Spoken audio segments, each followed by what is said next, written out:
Hello, Blake Bruning here from Trinity Whip Company, and we're doing our third series on how to defend yourself with the whip.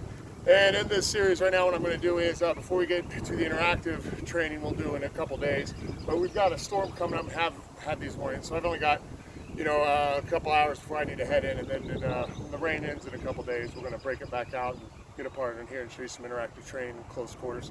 But with this, I might be using this stock whip in a minute. This is actually a Simon Martin 4.5 footer. But we're going to talk about, once again, I'm using my Indiana Jones Jr. model. That is a 4'8" flat with a 10-inch handle spike. We're going to talk about if I had to deal with multiple opponents. And again, I'm not saying that, I would expect you to be in a multiple opponent battle where you got a lot of people coming to you once, use the whip. But we're going to talk about, instead of keeping everything directed in front, learning how to maneuver it around the body. And what I would say would kind of probably work best, maybe some of the basic vertical cracks like the fast figure eight. I wouldn't want to volley too much, or the slow figure eight. Those can be really good. We're going to talk about also what's the Anthony DeLonge's four corners, which is a little different than the Hassett's four corners. But I might pull out some Hassett's and a little bit of arrowhead just so we can talk about it, but not that I'm really looking to do it. So let's go and get started with some of these cracks. And before then, like I said, I'm talking about multiple opponents. So first thing is, you would rather have both of them in front of you. You don't want to definitely be sandwiched in between. And all the cracks you may do, you may only get a little bit of footwork to cut away from one, so you're dealing with the one up close. So like if you have two people and this one is closer, you'd want to zone that way so that you only have to deal with one time. You're eclipsing is the term. We're going to eclipse. And that'd be preferred. But we're going to talk about what if you can't really eclipse. And all the cracks will just be, just a few to keep back to cut to the side until you engage if you can move, and hopefully you have distance and room. But we're going to kind of talk about how can I maneuver a whip if there are people in a few different areas and get used to doing it. And with this, like I said, let's go ahead and deal with a few basic cracks. So this one, the cattleman's crack, and this is the reverse cattleman's. Oops, make sure it's all right. So this is the cattleman's, reverse cattleman's. And together they're called the slow figure eight. We also have the fast figure eight, which is the cattleman's, but then I kind of fan flick it back so that we get a couple cracks back and forth. Even though we're still talking about multiple opponents, you still want to learn to change up what you're doing. I wouldn't want to volley too much, the volley. Like it would be good to kind of keep them at bay, but you're also kind of likely tangled up, moving, your heart's racing, things like that. So it'd be better to keep it to like a couple single cracks and vary some things. And now the other things you might want to use would be like the DeLonge's four corners. Now, the DeLonge's four corners, what they do is you're kind of, imagine like you're in a box in the middle of it, and you're cracking at each four corners. So what it would usually start out, if I remember right, is like an overhand, but then it's a reverse overhand, and it'll just continue. So it'll be like reverse overhand, reverse, overhand, reverse. So it cracks here, here,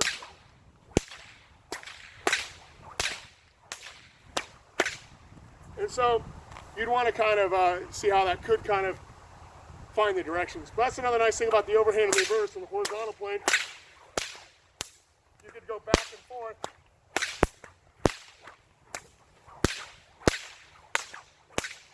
And try to maybe keep people back for a second until you had to move. So I think these can be plausible to use if you needed to. So you can kind of like figure eight, keeping them back a little. Or you're going, keep back.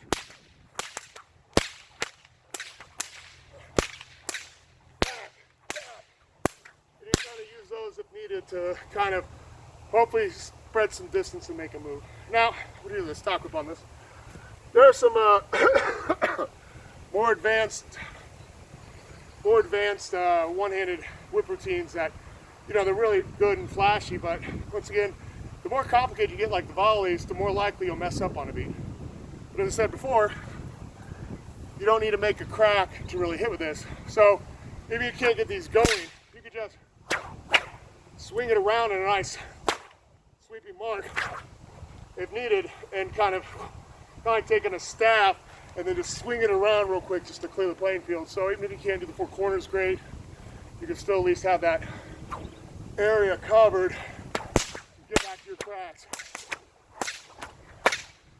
Now with this, some of the more basics is the arrowhead. And the arrowhead is basically a fast figure right here, and then it does a faster right there like this.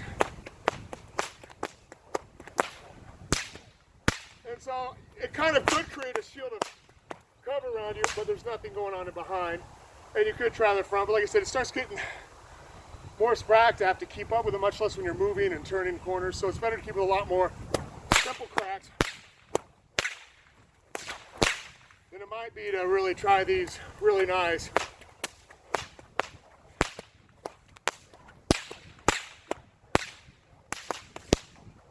but you could always add that stuff to change it up. And the Hassets, in theory, could be worked really good too, kind of like the longest four corners. And the Hassets, it still kind of cracks at the four corners, but it's kind of like the slow helicopter. But you're adding flicks instead, and it'll crack forward and back. So it kind of looks like this.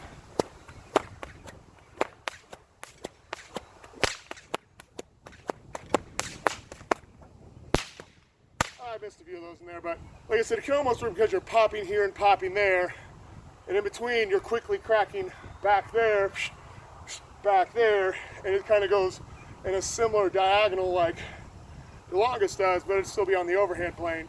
And I mean, that could kind of work because you're kind of flicking them back, but it also, when you come back though, the only problem is it kind of keeps it on a higher plane too. So all these fancy cracks, you know, I mean, you could add them in there, but again, all the cracks you would do to keep someone at bay until you've already struck a couple targets, or at least come at bay to help choose the right moment, strike a couple targets, or one of them advanced, you had to deal with it, or you're cutting to the side.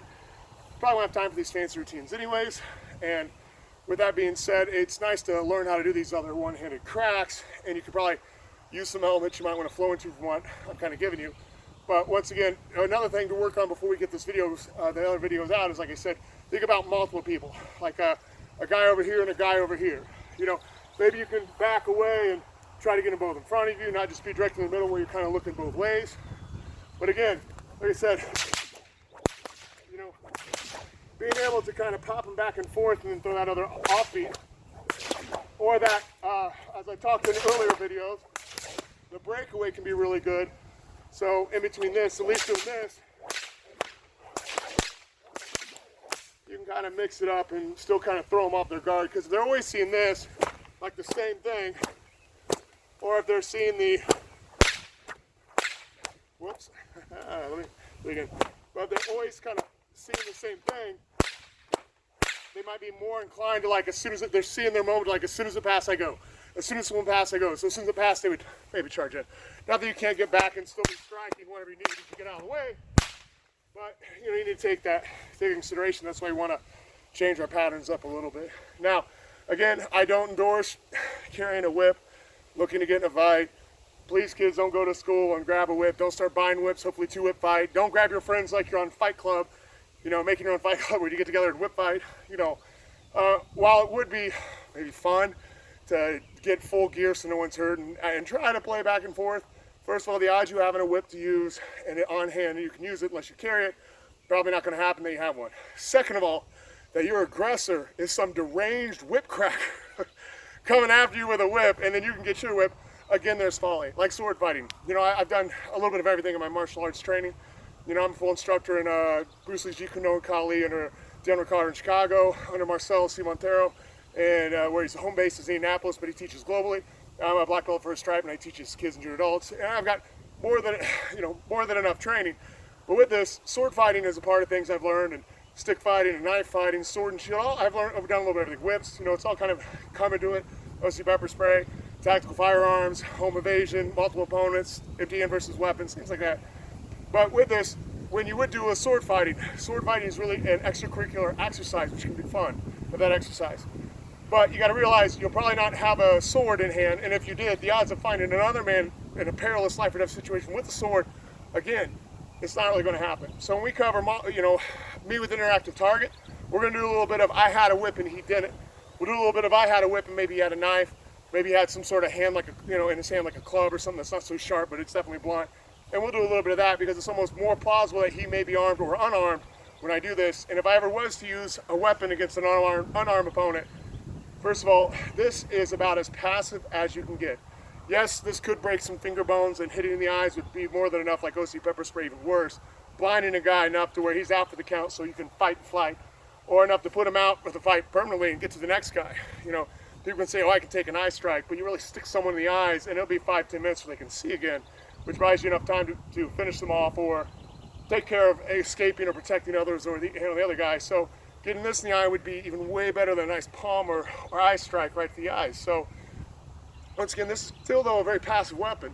Odds of me killing someone with this are exponentially impossible unless, like I said, I had my lead-loaded, bullwhip and I just kept assaulting him over and over. There could be that one blow where if I hit him just right, it might do the damage.